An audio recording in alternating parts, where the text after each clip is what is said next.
My name is Richard Vasquez. I'm a general surgeon.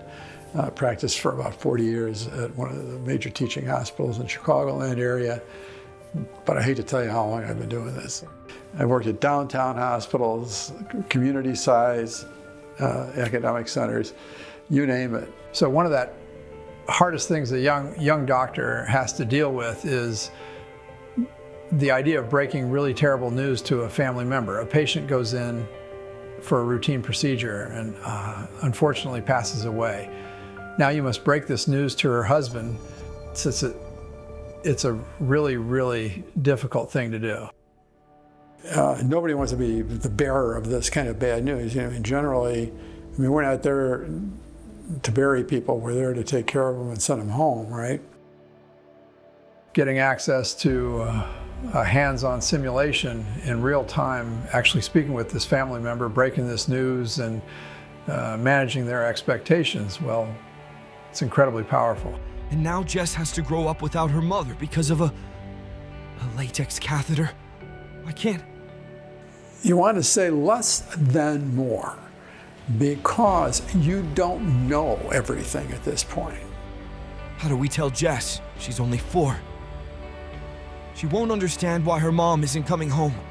Or does the patient need to be moved to a separate site for the autopsy? All these things the patient's family's not aware of, those wheels start turning pretty fast.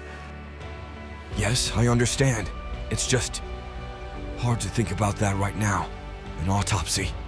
Then you can see that they actually jump very quickly from that to the emotional effect that this is going to have on them personally and on children or other family members. We trusted you to take care of her. How do I explain this to our daughter? Our whole life was ahead of us.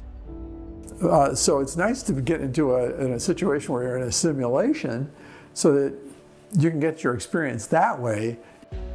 What am I supposed to do now? Our whole future. We had plans. The idea that after you're done speaking with this family member, this experience then processes your conversation. Thanks for meeting with the family member. We've reviewed the session and analyzed the conversation. Giving you this visceral, instant feedback so that you can further improve, it's really something special.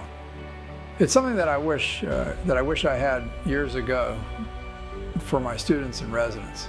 Quite frankly, throughout our careers, I think we all need assessment and feedback on how to navigate this complex and emotional situation.